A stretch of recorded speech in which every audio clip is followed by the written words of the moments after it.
Hello viewers, ఈరోజు మరికొన్ని కొత్త పదాలు నేర్చుకుందాం. పెషీనాథ్ ధరావత్తు, భద్రత అనేది ఇంగ్లీష్లో డిపాజిట్. ధరావత్తు అనేది ఎక్కడ ఏదైనా ఆక్షన్లో పాల్గొనాలన్నా కొంత సొమ్మును అక్కడ డిపాజిట్ చేయాలి. లేదు ఎలక్షన్స్లో పాల్గొనాలన్నా కూడా కొంత సొమ్మును ముందుగా చెల్లించాలి, కట్టాలి. దాన్నే ధరావత్ అంటారు. ఈ పెషీనాథ్ అనే పదానికి ఇంగ్లీష్లో ఇంకొక మీనింగ్ ఇచ్చారు. అది డౌన్ పేమెంట్, అంటే పాక్షిక నగదు చెల్లింపు. ఏదైనా ఒక వస్తువుని కొన్నప్పుడు దాని విలువని ఒకేసారి చెల్లించకుండా కొంచెము మొత్తాన్ని ముందుగా చెల్లించి ఆ మిగిలిన మొత్తాన్ని విడతల వారీగా చెల్లించే ఒక పద్ధతి అది. ఆ ముందు చెల్లించిన ఆ నగదుని పాక్షిక నగదు చెల్లింపు అంటారు. అది ఇంగ్లీష్లో డౌన్ పేమెంట్. పెషిందాన్ కొష్మెక్ అంటే ఒక మనిషి వెంట కానీ, లేదా ఒక కోరిక వెంట కానీ, లేదా ఏదో ఒక దాని వెంట పరుగులు పెట్టడాన్ని పెషిందాన్ కొష్మెక్ అంటారు. గిత్మెక్ పెషిందాన్ అంటే అది కూడా వెంటపడము అన్న అర్థంలోనే వాడతారు. అయితే తాకిపెత్ అని నేను ఇంకొక పదం చూశాను. అది రెండు సందర్భాల్లో చూశాను. ముందు ఒక ట్యాక్సీ వెళ్తుంటే వెనకాల వాళ్ళు ఆ ట్యాక్సీని ఫాలో అవ్వు అని దాని వెనకాలే పడడము, అంటే ఆ మనుషుల్ని పట్టుకోవడానికి తాకిపెత్, వాళ్ళు ఎక్కడికి వెళ్తున్నారో చూడడానికనో లేకపోతే వాళ్ళని అనుసరించడం అక్కడ. అలాగే ఇంకొక సందర్భంలో ఒక మనిషిని కొంచెము పలానా చోటకి దారి చూపిస్తావా అంటే, ఓ నా వెనకాలే వచ్చాయి అని చెప్పేసి చెప్పడము. ఈ రెండు సందర్భాల్లోనూ తాకిపెత్ అనే పదాన్ని వాడడం నేను చూశాను. మరి పెషిందాన్ కొష్మెక్, తాకిపెత్ రెండు ఒక వ్యూలో చూసినప్పుడు ఒకలాగే కనపడ్డాయి. ఓకే, వాళ్ళు ఏ సందర్భంలో ఎలాంటి పదం వాడతారో మనం కూడా అదే నేర్చుకోవాలి. అంతేగాని మనకు ఏవో కొన్ని అర్థాలు తెలుసు కదా అని మనకు మనమే ఆ పదాలని వాడేయకూడదు అని అనుకుంటున్నాను. కాబట్టి పెషిందాన్ కొష్మెక్, పెషిందాన్ గిత్మెక్, తాకిపెత్ ఈ రెండు అన్నీ ఒకటి కాదేమో. ఓకే. పెష్ పెషే గెలిన్ వరుస పెట్టి రావడము, ఒకదాని తర్వాత కంటిన్యూస్గా రావడమే కానీ. మళ్ళీ సొరెక్లి అని ఇంకొక పదం ఉన్నది.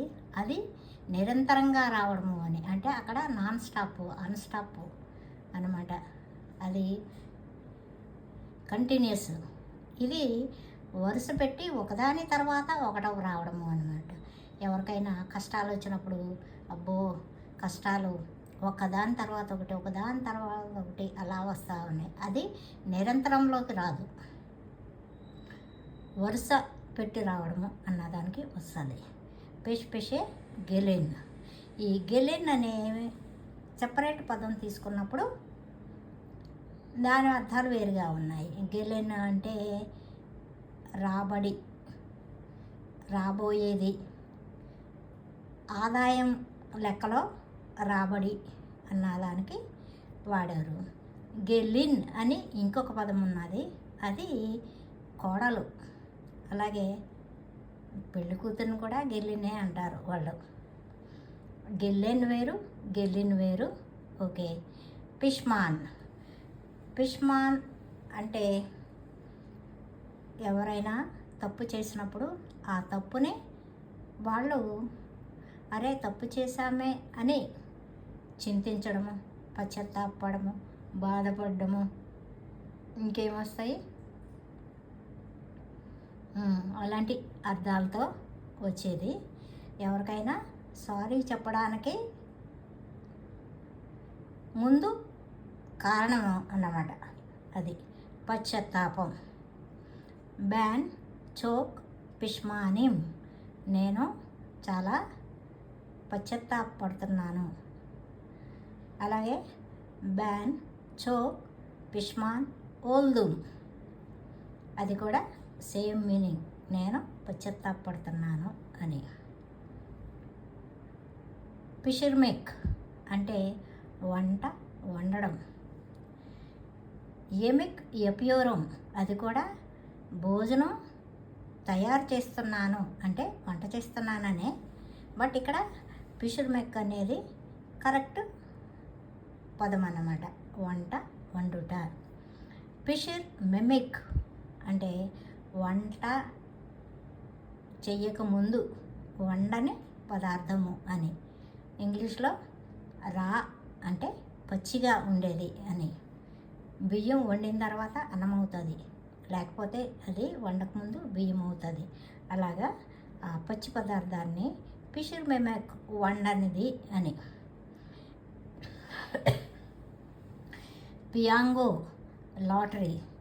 లాటరీలు అంటే తెలుసు కదా, ఏదైనా ఒక 100 మందో 1000 మందో టికెట్ కొనుక్కొని వెయిట్ చేస్తూ ఉంటారు. అదృష్టం దొరికితే నాకు లాటరీలో ఇంత అమౌంట్ వస్తుంది అని. అది first prize, second prize, third prize ఏదైనా కానివ్వండి, అది వాళ్ళ కొన్న డబ్బుల కంటే కూడా కొంచెం ఎక్కువ వస్తుంది అని. పెద్ద మొత్తం వచ్చినప్పుడు చాలా అదృష్టం ఉన్నట్టు. అలా కాకుండా సెకండ్ ప్రైజ్, థర్డ్ ప్రైజు, ఇంకా కన్సలేషను అవన్నీ వచ్చినప్పుడు ఏదైనా కష్టపడకుండా ఒక కాంపిటీషన్లోకి వెళ్ళి దాన్ని నెగ్గడం అలాంటివి ఏమీ లేకుండా కేవలం అదృష్టం మీద మాత్రమే దొరికే డబ్బు, దాన్ని లాటరీ అంటారు.